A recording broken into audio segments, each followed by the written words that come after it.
வணக்கம், welcome to gardening Tamil. இன்றைக்கி நம்ம இந்த வீடியோவில் எதை பற்றி பார்க்க போகிறோம் அப்படின்னு பார்த்துக்கிட்டோம்னா, எல்லோ ஸ்டிக்கி ட்ராப் மஞ்சள் வண்ண ஒட்டுப்பசை பொறியை பற்றி தான் இந்த வீடியோவில் நம்ம பார்க்க போகிறோம். முதல்ல இது எப்படி செயல்படுது அப்படிங்கிறத நான் முன்னாடி உங்கள்கிட்ட சொல்லிக்கிறேன். பூச்சிகளை பொறுத்த வரைக்கும் மஞ்சள் கலர் வந்து அதிகமாக அட்ராக்ட் பண்ணும், சரிங்களா? மொத்தத்தில் சொல்ல போனால் பூச்சிகளுக்கு பிடிச்ச கலர் மஞ்சள் கலர் அப்படின்னே சொல்லலாம். அதனால தான் வந்து இந்த ட்ராப் வந்து எல்லோ கலரில் வச்சுருக்காங்க. இந்த ட்ராப் முழுசாக எல்லோ கலரில் மட்டும்தான் இருக்கும் அப்படின்னு இல்லை. இதே மாதிரி ப்ளூ ஸ்டிக்கி ட்ராப்பும் இருக்குது, நீல வண்ண ஒட்டுப்பசை பொறியும் இருக்குது. மஞ்சள் கலர் இருக்கக்கூடிய இந்த அட்டை வந்து அது ஒரு சில பூச்சிகளே இருக்கும். ப்ளூ கலரில் இருக்கக்கூடியது அது ஒரு சில பூச்சிகளே இருக்கும். ஆனால் மஞ்சள் கலர் தான் வந்து மேக்ஸிமம் பூச்சிகளை வந்து இருக்கக்கூடியது. சாறு உறிஞ்சக்கூடிய பூச்சிகள், இந்த மாதிரி நிறையா பூச்சிகள் இருக்கக்கூடியது வந்து அந்த மஞ்சள் வண்ண ஒட்டுப்பசை பொறி தான். ப்ளூ கலரில் இருக்கக்கூடியது ஒரு சில வண்ணத்து பூச்சிகள் மாதிரி இருக்கக்கூடிய மார்க்ஸ், அந்த பூச்சிகளே இருக்கக்கூடியது. ஸோ இப்போ நம்ம வந்து எல்லோ ஸ்டிக்கி ட்ராப்பை மட்டுமே பயன்படுத்தலாம். நம்ம எல்லோ ஸ்டிக்கி ட்ராப்பை பற்றி ஆல்ரெடி நம்ம சேனலில் இன்னொரு வீடியோ போட்டிருக்கோம். அதில் வந்து நிறையா பேர் சந்தேகங்கள் கேட்டிருந்தாங்க. அந்த சந்தேகங்கள் எல்லாத்தையுமே நிவர்த்தி பண்ணுற மாதிரி இந்த வீடியோ இருக்கும் அப்படின்னு நினைக்கிறேன். இந்த எல்லோ ஸ்டிக்கி ட்ராப்பை வந்து மொத்தம் நான் 3 இடங்களில் பயன்படுத்த போகிறேன். இந்த வீடியோவில் என்னுடைய மாடி தோட்டத்தில் பயன்படுத்த போகிறேன். அப்புறமா நான் கீழே வந்து ஆல்ரெடி ஒரு தோட்டம் வச்சுருக்கேன். ரோஜா, கொய்யா, தர்பூசணி, வெள்ளரி, இந்த மாதிரி செடிகள் வச்சுருக்கேன். அந்த இடத்துலையும் பயன்படுத்த போகிறேன். அப்புறமா லாஸ்ட்டாக ஒரு வீடியோ போட்டேன், கோடை தோட்டம் அப்படின்னு ஒரு வீடியோ போட்டிருந்தேன். அந்த தோட்டத்துலையுமே வந்து இந்த ட்ராப்பை பயன்படுத்த போகிறேன். இந்த ட்ராப்பை பொறுத்த வரைக்கும் வந்து எந்த பூச்சிகளை அதிகமாக இருக்கும் அப்படின்னு பார்த்துக்கிட்டோம்னா, சாறு உரியக்கூடிய பூச்சிகள் பறந்து சென்று செடிகளில் சாறு உறிஞ்சி சேதம் ஏற்படுத்தக்கூடிய செடிகளை தான் வந்து இந்த ட்ராப் அதிகமாக கண்ட்ரோல் பண்ணும். எக்ஸாம்பிளுக்கு பார்த்துட்டோம்னா வெள்ளை ஈக்கள், அஸ்வினி பூச்சிகள், தத்துப்பூச்சிகள், இந்த மாதிரியான ஒரு சில பூச்சிகளை வந்து அதிக அளவில் வந்து இந்த ட்ராப் ரொம்ப கட்டுப்படுத்தும். வாங்க இந்த வீடியோவில் ட்ராப் எப்படி அமைக்கிறது, அது எப்படி பூச்சிகளை கட்டுப்படுத்துது அப்படிங்கிறத முழுமையாக பார்க்கலாம். இந்த வீடியோவில் வந்து நான் காலையில் ஒரு 10 மணி போல் அந்த ட்ராப் வந்து செட் பண்ணுறேன். காலையில் ஒரு 3 மணி 4 மணி போல் எவ்வளோ பூச்சிகள் இதில் வந்து நம்ம கட்டுப்படுத்தியிருக்கோம் அப்படிங்கிறத லாஸ்ட்டில் உங்களுக்கு காட்டுறேன். அதனால் வீடியோ ஃபுல்லாக பாருங்கள். வாங்க வீடியோக்குள்ளே போகலாம். இப்போ நீங்கள் பார்க்குறது தான் வந்து எல்லோ ஸ்டிக்கி ட்ராப் மஞ்சள் வண்ண ஒட்டுப்பசை பொறி. ஃபுல்லாமே வந்து மஞ்சள் கலரில் இருக்கும். இதே மாதிரி வந்து நமக்கு நீல வண்ண ஒட்டுப்பசை பொறியும் இருக்குது. இப்போ மஞ்சள் வண்ண ஒட்டுப்பசை பொறி வந்து ஒரு சில பூச்சிகளை வந்து கண்ட்ரோல் பண்ணும். அதிகபட்சம் வந்து இந்த ட்ராப் தான், எல்லோ கலர் ட்ராப் தான் வந்து அதிகமாக கண்ட்ரோல் பண்ணும். ப்ளூ வந்து அந்தளவுக்கு பண்ணுறது கிடையாது. அதனால் நம்ம எல்லாவே பண்ணலாம். இது நான் ஆன்லைனில் தான் வாங்கினேன். மொத்தம் வந்து உள்ள 10 பீஸ் இருந்துச்சு. 700 ரூபாய்னு எம்ஆர்பி போட்டிருக்கு. ஆனால் 700 ரூபாய் கிடையாது. இதை விட ரொம்ப கம்மியான ரேட்டு தான். டிஃப்ரெண்ட்டான ரேட்டு, வெரைட்டிஸ், சைஸ் இதிலெலாம் வந்து நிறைய ஆன்லைனில் கிடைக்குது. அமேசான், ஃப்ளிப்கார்ட் ரெண்டுலேயுமே இருக்குது. வேணுங்கிறவங்க உள்ளே போய் செக் பண்ணி பாருங்கள். கண்டிப்பாக உங்களுக்கு ஏற்றது கிடைக்கும்னு நினைக்கிறேன். மேலே இருக்கக்கூடிய அந்த பேப்பரை வந்து ரொம்பவே ஈஸியாக உரிச்சாச்சு. ஒரு பக்கம் பேப்பரை நான் உரிச்சிட்டேன் கையால். இன்னொரு பக்கம் பேப்பரை உரிக்க போகிறேன். ரொம்ப கஷ்டப்பட தேவையில்லை. லைட்டாக நம்ம பேப்பரை உரித்தாலே ஈஸியாக வந்துடுது. இப்போ வந்து இந்த அட்டையில் எவ்வளோ ஒட்டக்கூடிய சக்தி இருக்குது அப்படிங்கிறத செக் பண்ணி பார்க்கலாம்.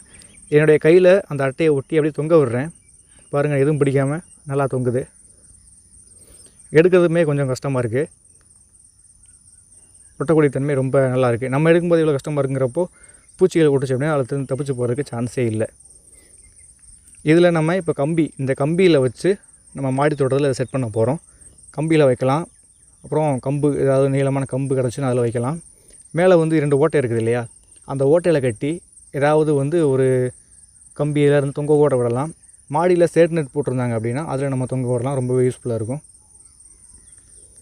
நான் கம்பியில் வச்சதுமே வந்து அந்த அட்டை கம்பியில் நல்லா ஒட்டிக்கிடுச்சு. இருந்தாலும் நான் ஒரு சேஃப்டிக்கு ஒரு நூல் போட்டு நல்லா அதை இறுக்கி கட்டிக்கிறேன். எல்லோ ஸ்டிக்கி ட்ராப் வந்து எத்தனை பூச்சிகளை கட்டுப்படுத்தினாலுமே இது அதிகபட்சம் மேஜராக கட்டுப்படுத்தக்கூடிய பூச்சிகள் என்னதுன்னா வெள்ளை ஈக்களும் அஸ்வினி பூச்சிகளும் மட்டும்தான். நூல் வந்து மேஜராக அதை தாங்கிறதுக்காக கிடையாது.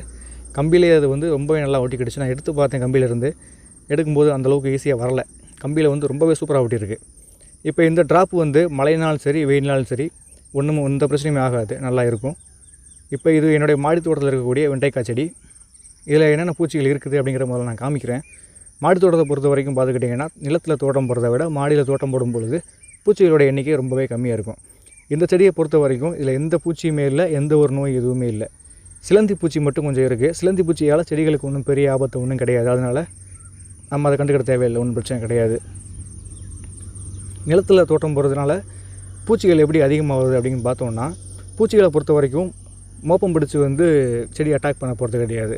கண்ணால் பார்த்து தான் அட்டாக் பண்ணுது. ஸோ நம்ம மாடியில் தோட்டம் போட்டுருக்கும்போது செடிகளுடைய கண்ணுக்கு அது படாமல் இருக்கிறதுனால பூச்சிகளோட எண்ணிக்கை ரொம்ப கம்மியாக இருக்குது.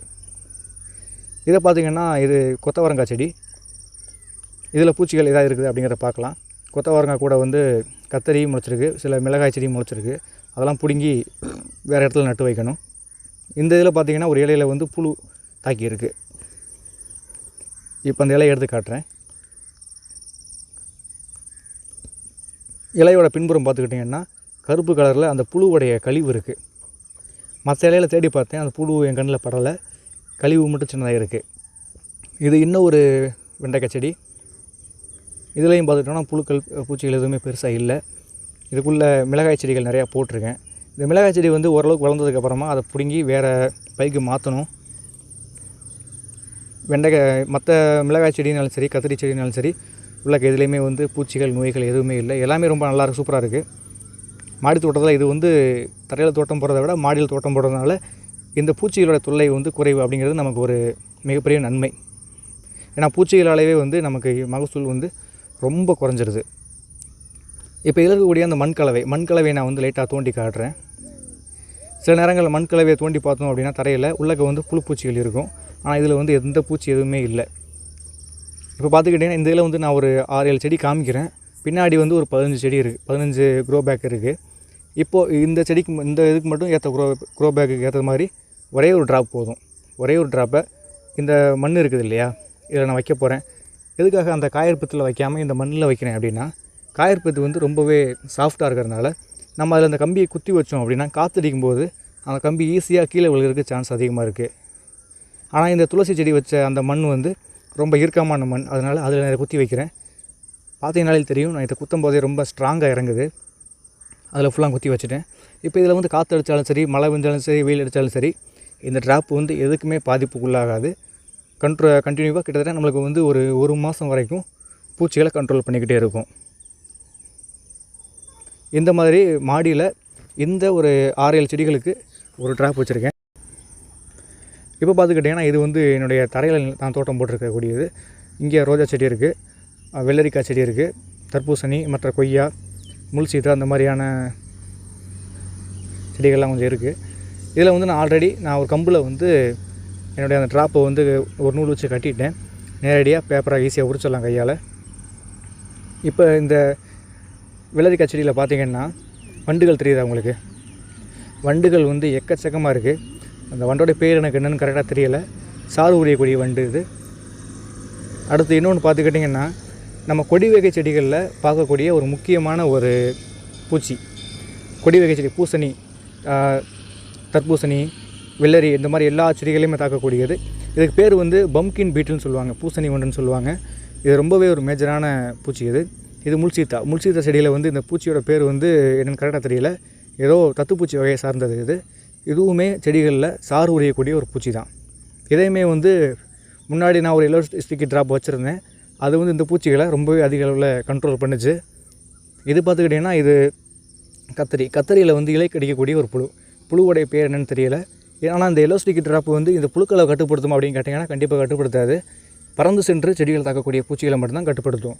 இந்த புழுவுடைய தாய்ப்பூச்சி இருக்கும் இல்லையா, அந்த பூச்சி, அது வந்து பறந்து செல்லக்கூடியது. பறந்து சென்று ஒரு செடியில் வந்து தேனை உறிஞ்சிட்டு பறக்கும்போது அந்த இதில் போய் ஒட்டி அதில் டேமேஜ் ஆகி சாகிறதுக்கு வந்து வாய்ப்பு அதிகமாக இருக்குது. அதனால் இது புழுக்களை வந்து கண்ட்ரோல் பண்ணாது, அவ்வளோதான்.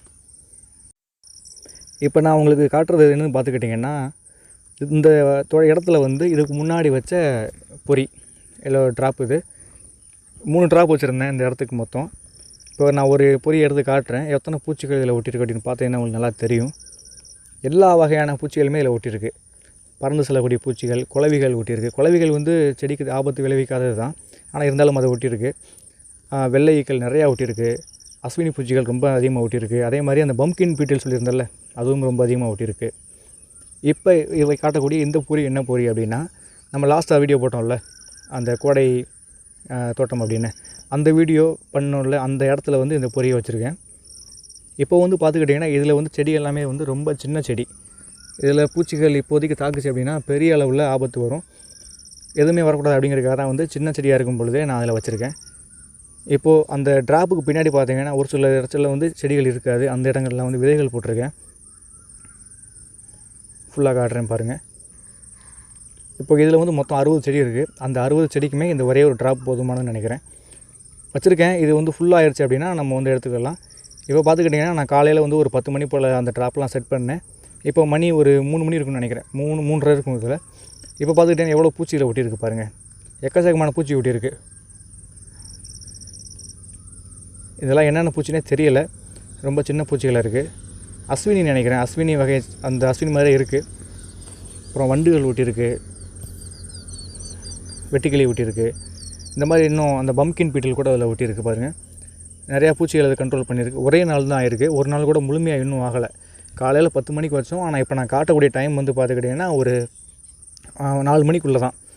அதுக்குள்ளே பார்த்திங்கன்னா இவ்வளோ பூச்சி ஒட்டியிருக்கு. இதில் ஒரு வண்ணத்து பூச்சி கூட ஒட்டியிருக்கு பாருங்கள், அந்த பூச்சி. இது வந்து நம்ம அந்த சொட்டு நீர் பாசனம் போட்ட பகுதி. இதுலேயுமே பார்த்துக்கிட்டிங்கன்னா எக்கச்சக்க பூச்சி ஒட்டியிருக்கு. இப்போ இந்த வீடியோ உங்களுக்கு பயனுள்ளதாக இருந்துச்சு அப்படின்னா லைக் பண்ணுங்கள். இந்த ட்ராப் பயன்படுத்துறதை பற்றி சந்தேகங்கள் இருந்ததுன்னா கமெண்ட் பண்ணுங்கள், நான் பதில் சொல்கிறேன். மறந்துடாமல் நம்ம கார்டனிங் தமிழ் சேனலுக்கு சப்ஸ்கிரைப் பண்ணிக்கோங்க.